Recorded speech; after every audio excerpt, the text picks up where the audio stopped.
expect you necessarily to respond. Even though I'm giving you an opportunity to prove that what you're saying is true, don't you think if it's true, you'd take advantage of that opportunity and be like, yeah, Brandi, you were wrong. Here are all these examples of Bob Ferguson coming out and saying he was not in support of the police pursuit rollbacks.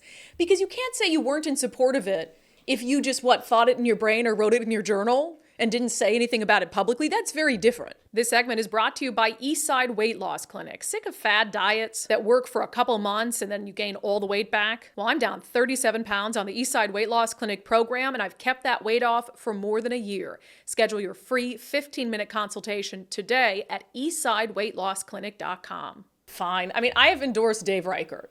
Do I expect Bob Ferguson to come on this show? Probably not. I mean, he's welcome. He just, unveiled his public safety plan. If he wants to come talk about it with someone who's very pro-public safety and who's been critical of him, I think that would be great. I'd do a fair interview with him.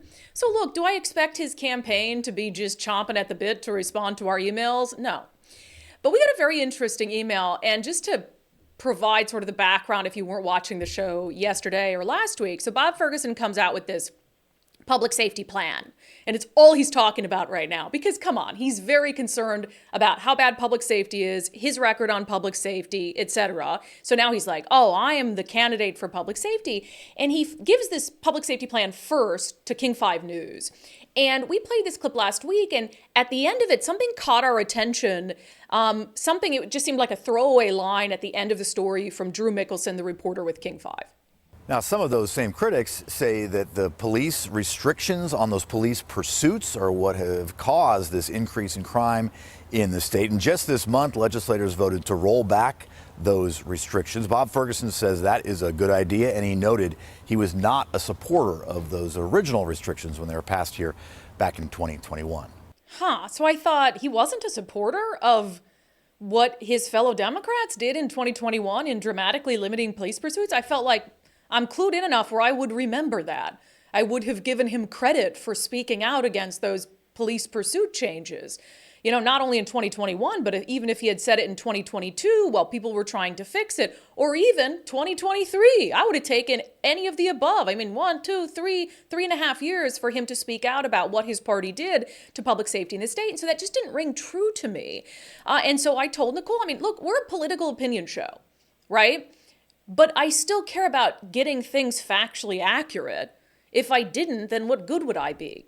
And so I have a negative opinion of Bob Ferguson and what he would do as governor, but I try to couch that opinion in factual information.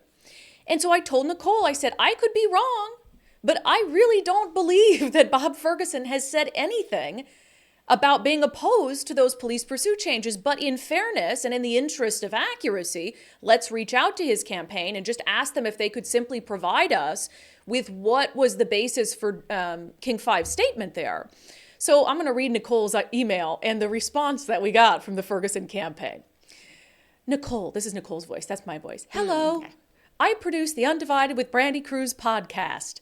We recently heard the Attorney General mention via King 5 that he didn't support the police pursuit policy that was recently rolled back. Was this something he shared or vocalized? If so, when and where? Thank you, Nicole. All right, let's give him a chance to, hey, if Brandi's wrong, I even said on the show, if I'm wrong about that, I'll admit I'm wrong. I don't hear and read everything, whatever it is. So this is the response back from Bailey with the Bob Ferguson campaign. Hi, Nicole. AG Ferguson did not support HB 1054, which was the rollback bill in 2021. Here's the statement that several media have received from earlier this month in March. Quote, I support the legislature's decision to pass these 3 initiatives. Specifically, the police pursuit changes will help law enforcement. So the quote they're providing us there doesn't speak at all to their claim that he didn't support the bill initially or that he spoke out about it. But here's the kicker from Bailey with AG Ferguson's campaign. Moving forward, the Ferguson campaign won't be responding to requests from Brandi Kruse given her public support for another candidate in the race for governor. I am shocked they put that in writing. I don't expect you necessarily to respond. even though I'm giving you an opportunity to prove that what you're saying is true, don't you think if it's true, you'd take advantage of that opportunity and be like, yeah, Brandi, you were wrong. Here are all these examples of Bob Ferguson coming out and saying he was not in support of the police pursuit rollbacks. Because you can't say you weren't in support of it if you just, thought it in your brain or wrote it in your journal and didn't say anything about it publicly. That's very different. So anyway, look, there's a couple things about this, but this is a glimpse at what a Bob Ferguson governorship would look like. He's already proven he has no interest in transparency. We see that all the time with some of the dings his office has gotten on the public records front, etc. But think about that sentence. Moving forward, the Ferguson campaign won't be responding to requests from Brandi Kruse, given her public support for another candidate in the race for governor. So are you telling me that then if the Seattle Times editorial board endorses Dave Reichert, which I think is a distinct possibility, that the campaign won't speak to the Seattle Times editorial board?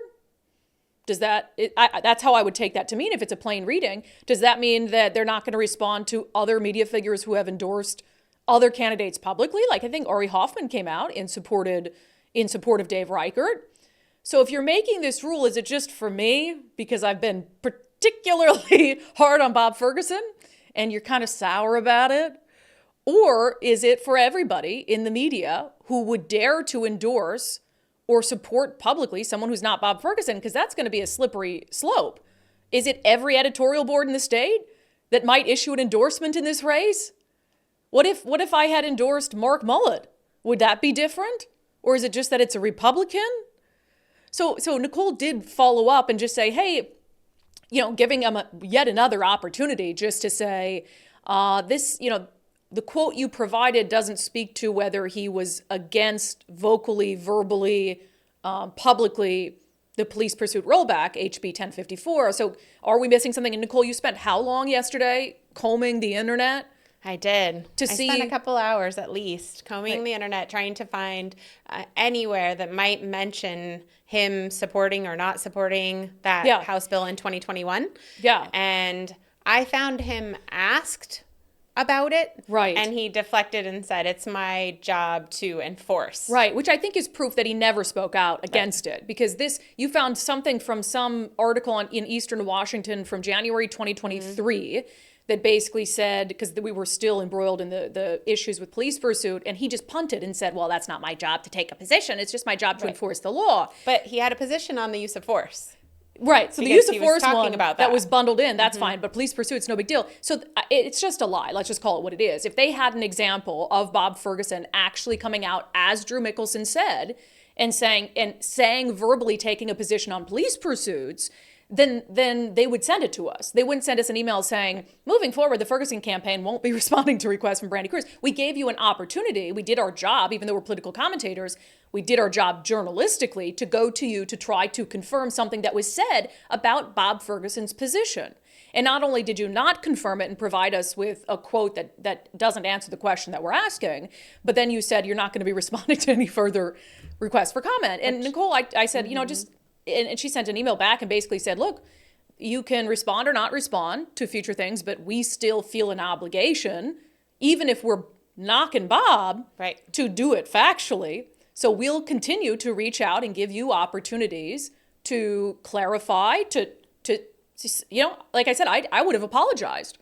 I would have apologized if they were like, yeah, here it is, and Bob's out in 2021 saying, oh, no, on this police pursuit thing. Totally so would he have might apologized. have thought that. I'm actually pretty convinced that he thought that, because otherwise he would have mentioned that he didn't support it, but he didn't want to vocalize that. No, obviously. He didn't want to vocalize anything, and that's the problem.